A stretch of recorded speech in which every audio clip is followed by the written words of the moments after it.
بنت كردم الإسارية أن أباها لقي النبي صلى الله عليه وسلم وهي رديفة له فقال يا رسول الله إني نذرت أن أنحر ببوانة فقال هل بها وثن؟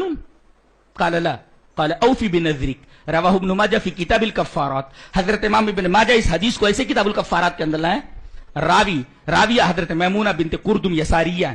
وہ کہتی ہے کہ میں اپنے ابا کے ساتھ اونٹ کے اوپر پیچھے بیٹھ کر کے نبی کریم صلی اللہ علیہ وسلم کے پاس پہنچے. میرے ابا نبی کریم صلی اللہ علیہ وسلم سے ملاقات کے لیے آئے اور میں اپنے ابا کے پیچھے بیٹھی ہوئی تھی. ان اباہا لقی النبی صلی اللہ علیہ وسلم وہی ردیفۃ لہ. میں آپ کے پیچھے بیٹھی ہوئی تھی اور میرے ابا نے آ کر کے نبی سے ملاقات کی اور کہا یا رسول اللہ میں نے نظر مانی ہے ایک مقام پر وہ نظر پوری کرنے کے لیے. بوانا ایک جگہ ہے تو وہاں میں جا کر کے میں کوئی جانور ذبح کرنا چاہتا ہوں. انی نظرت ان انحر ببوانا. میں نے نظر مانی ہے کہ مقام بوانا میں جا کر کے میں وہ اونٹ ذبح کروں. اچھا تو تم نے یہ نظر مانی ہے کہ بوانا کا جو مقام ہے وہاں جا کر کے تم اونٹ ذبح کرو گے. آپ نے پوچھا جس مقام پر جا کر کے تم یہ نظر پوری کرنی چاہے تو حل بہا وثن, کوئی بت ہے وہاں؟ بولے نہیں. کبھی بت تھا؟ بولے نہیں. کہا کہ تب جا کر کر سکتے اوفی بنظرک, وہاں اپنی نظر پوری کر سکتے ہو. دیکھ رہے ہیں آپ, اگر بت وہاں موجود ہو تو نظر پوری نہیں کر سکتے. وہاں اللہ تبارک و تعالی کے لیے کوئی چیز قربان نہیں کر سکتے. اتنا حساس ہے توحید. آپ پوچھ رہے ہیں کہ وہاں کوئی بت ہے؟ بولے نہیں. کبھی بت تھا؟ اگر تھا بھی کبھی اب نہیں ہے تب بھی وہاں کوئی عبادت کا کام نہیں کیا جا سکتا, جائز نہیں ہے, شرک ہے. اور ایک نقطہ یہ بھی ملا کہ شرک ایک ایسا برا عمل ہے کہ وہ زمین میں بھی سرایت کر جاتا ہے. اور اس کے علاوہ گناہ بھی, گناہ آدمی جس زمین کے اوپر کرتا ہے نا تو الشرک تؤثر فی الارض, الکبائر تؤثر فی الارض.